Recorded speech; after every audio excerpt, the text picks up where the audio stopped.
Alright, what's up guys? Alright, here's another update. This is part 3. Alright, so just got everything basically working. So as you guys already know everything I did over here. I am using a CRV/element rear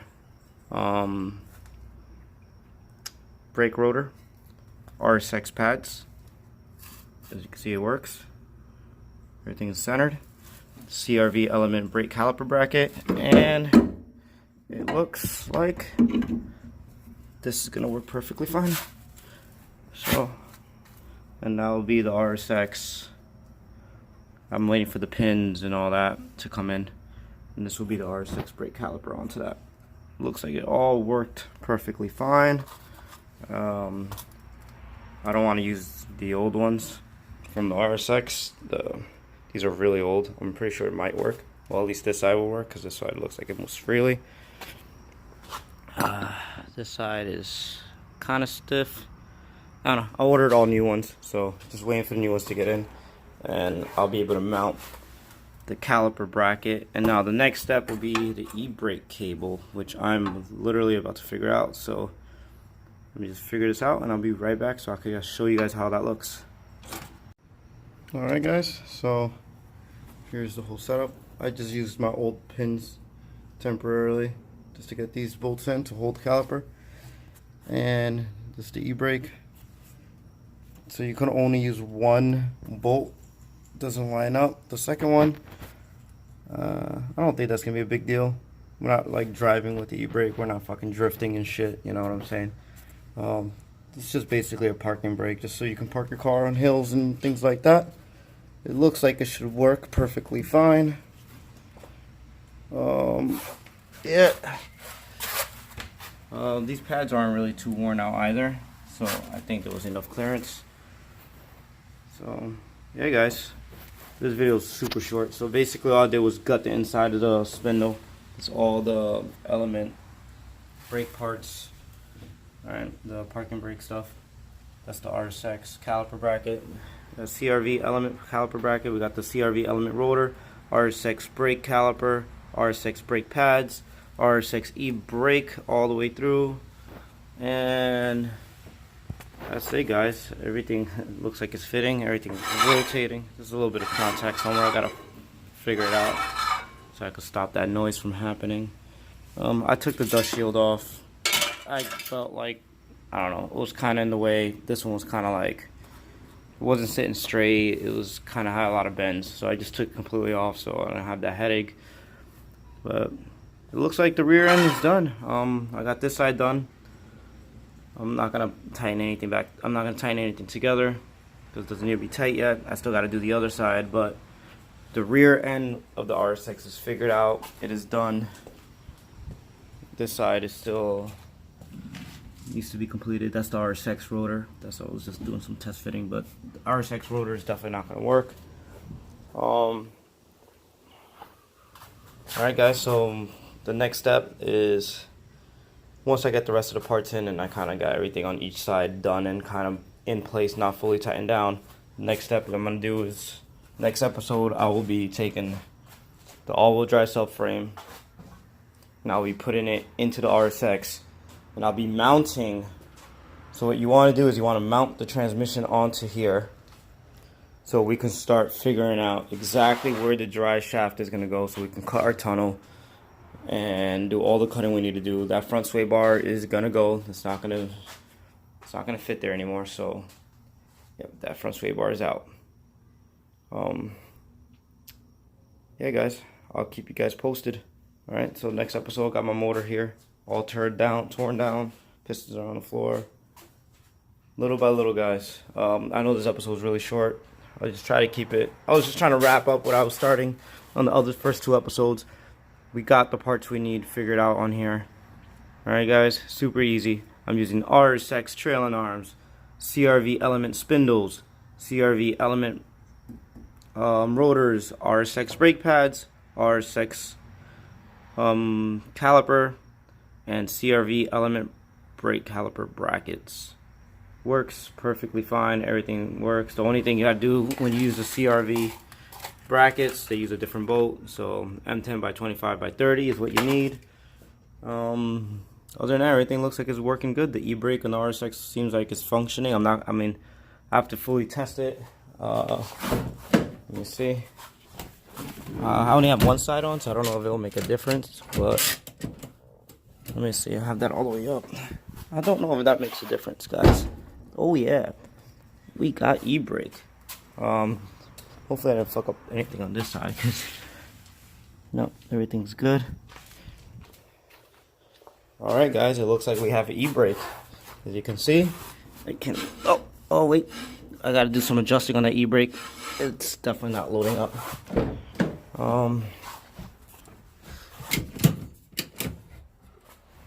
Pretty sure it just needs to be adjusted. As you can see how much easier it is to move now. It's just, and also it's only this caliper. This caliper is not good. I need a new caliper for the RSX. Also didn't have this side on at all, but my e-brake was always very weak, so I'm pretty sure I just need to adjust the cable. I'll save that for later. I don't see the point of doing that right now. The point is I got the cable to work. As you saw, it did slightly engage the e-brake. My e-brake never really worked that well to begin with, but it should be enough for parking, right? Alright guys, I'll see you next episode. Peace. Alright guys, just gonna show you something real quick before I actually let you guys go. And e-brake is on, and I got this side done, and it's done. So yeah guys, we got RSX e-brake. One of the biggest downfalls of going all-wheel drive is not having an e-brake solution. Normally you have to get EM2 stuff, because the EM2s have drums in the back. But who really wants to spend the extra money, you know what I'm saying? Like, I feel like this is working perfectly fine. Alright, I just gotta check. I got a little bit of, might have some binding going on, especially on this side, but I think it's just this caliper is shot. It doesn't really compress fully. So I'm gonna replace this caliper. Might actually have a spare one in here somewhere, so I'm gonna check that out and see that I got the spare one. Got everything kind of tightened down using the old pins and boots and all that. Got the new ones coming in, but yeah, it looks like the rear end is finally done. Ready to drop the gas tank, ready to swap the subframe, put the transmission, the all-wheel drive transmission in, so we can start mocking up and cutting the tunnel, guys. As you guys can see, it's pretty straightforward swap. I feel like the spindles is probably the hardest part. Cutting a tunnel shouldn't be that hard to cut a tunnel. Like I said, if you don't know how to weld, you're gonna have to have a welder come in to put in an actual tunnel if you want a hole on the floor. You know, it's pretty dangerous, first of all. So, like I said, I'll go over where the tunnel is supposed to be again in a later video. So I'm gonna take this all-wheel drive tranny, bring it up to the front for the next video, and get that front subframe on. Yeah, making progress, guys. I'm super stoked. You know, we can't work any more in the rear until that gas tank comes off, and we got to get the front subframe on. The transmission got to go on, and the drive shaft has to kind of, once we cut the tunnel, kind of give the drive shaft its home. And depending where the drive shaft lines up is where we're actually building the rear diff bracket. And you know, we're gonna custom fabricate the rear bracket for the rear diff depending on how everything is lined up. So after you got the spindles on and you can get everything else kind of going, the rear diff is absolutely the last thing you do at this point. Just now from here you can like take the gas tank out, subframe, like I said, you just keep going and you keep doing everything until you get to that point again where you can get that rear diff finally up and mocked up and start getting a custom bracket made. But this is it right here. This is everything that you need to do to make RSX all-wheel drive. And everything else is basically custom fabrication. That subframe will just bolt on. Everything about the subframe will work. So once you get everything figured out in the rear, which is most of it was straight bolt on, you know. There's a little bit of some cutting and stuff going on, but it wasn't too bad, guys. Like, it's super easy to do this all-wheel drive swap. Like I said, I'll keep the videos coming as I move things along. I do want to clean up this engine bay. Alright, so I'm taking my time, guys. I'm not going to do everything super fast. I'm not sure when the next video is going to come out. I'm not trying to say you're going to be waiting 2 months for the next video, because you're definitely not going to be waiting 2 months. But I'm not in a rush either. This is going to be my project for the winter. I want to do it once. I don't want to have to keep doing things over and over and over again. So I'm going to clean up this engine bay, make it look a little better, clean it up. I got a lot of oil and nastiness going on in here, so I definitely want to do that. You know, I definitely want to fix some of this, make it look a little prettier. And the engine build will be the last thing I do. I'm not really worried about the engine build. I just want to get this all-wheel drive setup functioning and working. Yeah, so I just want to give you guys another look.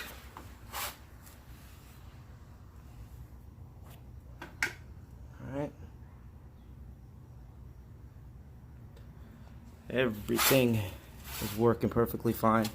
Just gotta mount the e-brake bracket, so you don't want that to ever pop up and hit. I mean, I doubt it will, but I would just secure it somewhere. So whether you use a zip tie, whatever you decide to do, you gotta use it. I gotta take the sway bar out. Haven't done that yet. There's a chance I might have to cut the sway bar bracket off. This part right here. Might have to cut this off because this might be in the way of the axles when the axles come in. So yeah, I mean, maybe it won't be. We'll see. Yeah. So, all right, guys. I hope you guys enjoyed part 3. I know it wasn't too much information. It was just basically finalizing that part list for you guys, so you guys know exactly what you guys need to get if you want to do the swap. For the rear end, you know, this is what scares people the most, in my opinion. It's like, oh, how am I gonna get these rear spindles on? Like, how much fabrication is actually required? Like, now you guys know how easy it actually can be, right? And yeah, just gonna see what happens. All right, guys. This time, I'll see you next video for real. Peace.